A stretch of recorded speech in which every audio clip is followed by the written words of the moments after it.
الرجیم بسم اللہ الرحمن الرحیم رب اشرح لی صدری ویسر لی امری واحلل عقدۃ من لسانی یفقہوا قولی۔ اے میرے رب میرا سینہ کھول دے اور میرا کام آسان کر دے اور میری زبان کی گرہ کھول دے تاکہ وہ میری بات سمجھ سکے۔ اللہم ارنا الحق حقا وارزقنا اتباعہ وارنا الباطل باطلا وارزقنا اجتنابہ۔ اے اللہ ہمیں حق کو حق کر دکھا اور اس پر چلنے کی توفیق عطا فرما، اور باطل کو باطل کر دکھا اور اس سے بچنے کی توفیق عطا فرما، آمین۔ آج انشاءاللہ ہم سورہ بقرہ کی آیت نمبر 211 سے شروع کریں گے انشاءاللہ۔ اچھا، اب یہی ذہن میں رکھیں، دیکھیں اب سٹارٹنگ ہے، اب پہلا ہی ہے اعوذ باللہ من الشیطان الرجیم، سل بنی اسرائیل کہ سوال کیجئے۔ اب یہ دیکھیں ایک سوال کا انداز ہے، سوال یہ ہے کہ سوال کیجئے اس بنی اسرائیل سے۔ اب بنی اسرائیل آپ کے ذہن میں سب کے کلیئر ہوگا کون ہے، یہ موسوی شریعت کے فالو کرنے والے، اور یہ کون ہے، نبی کریم صلی اللہ علیہ وآلہ وسلم سے آنے سے پہلے جو یہاں امت مسلمہ تھی وہ ہے، تو ہم اس کو سابقہ امت مسلمہ کہتے ہیں، جو کہ آپ لوگ بہت ڈیٹیل سے 40 آیت سے ہم شروع ہوئے تھے اور ٹل 123 تک ہم نے ڈیٹیل سے پڑھا کہ اللہ تعالیٰ نے ہمیں کہا دیکھو یہ ہے سابقہ امت مسلمہ، یہ انہوں نے غلطیاں کی ہیں۔ اب پھر یہ وہی انداز ہے کہ دیکھو تم مت کرنا، مسلمانوں کو کہا جائے گا اب دیکھو تم ان کے رستے پر مت چلنا۔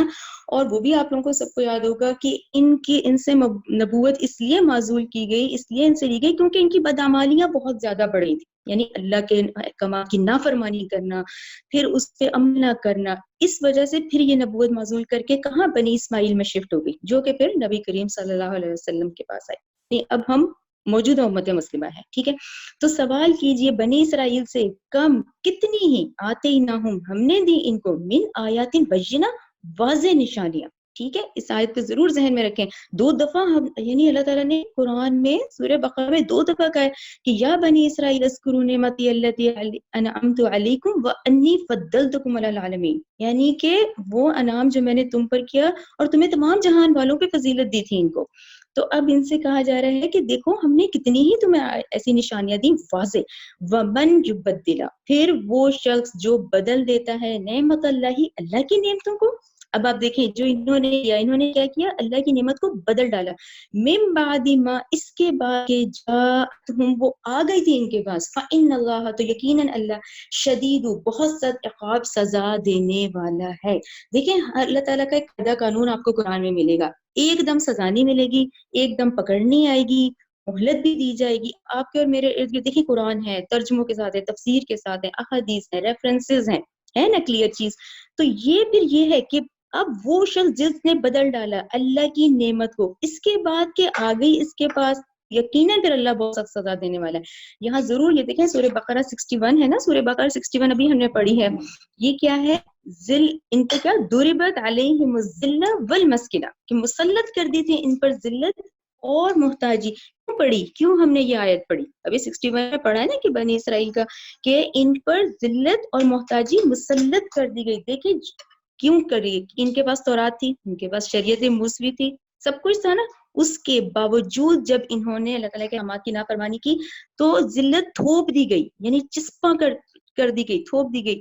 اس لیے اس بات کو ضرور نوٹس لیں کہ قرآن کون پڑھ رہا ہے اس وقت، قرآن کے پڑھنے والے کون ہیں، ہم ہیں نا، ہم امت محمدیہ ہیں۔ آج ہندو تو نہیں پڑھ رہا، وہ تو نہیں پڑھ رہا، بدھی تو نہیں پڑھ رہا، جو پڑھ رہا ہے وہ اس کا حق ادا نہیں کر رہا ہے، تو وہ پھر یہ ضربت علیہم الذلہ والمسکنہ کہ وہ پھر ذلت و محتاجی ان پہ مسلط کر دی گئی، ٹھیک ہے نا۔ اچھا پھر آگے دیکھیں، اچھا ومن جو بدلا اور جو بدل ڈالتا ہے اللہ کی نعمت کو اس کے بعد کہ وہ آ گئی ان کے پاس، فإن اللہ تو اللہ بہت سخت سزا دینے والا ہے، کلیئر۔ اب آگے دیکھیں آیت نمبر 212 زین للذین مزین کر دی گئی ہے، للذین ان لوگوں کے لیے جنہوں نے کفر کیا، حیات الدنیا دنیا کی زندگی میں، ٹھیک ہے۔ مزین کر دی کا کیا مطلب ہوتا ہے، دیکھیں مزین کا مطلب ہی دیکھیں کیا ہے، زینت، آراستہ، خوبصورتی۔ کس چیز میں خوبصورتی، خوبصورتی یہی نا کہ بہت چمکتی ہوئی گاڑی ہے، بہت بڑا گھر ہے، بہت بڑا ڈرائنگ روم ہے، بہت بڑا ہے، یہی ہے نا سارا زینت۔ زینت دنیا کی زینت کیا ہے، دنیا کی زینت سارا یہی ہے۔ تو اللہ تعالیٰ یہاں کہہ رہے ہیں کہ اللہ تعالیٰ کہہ رہے ہیں کہ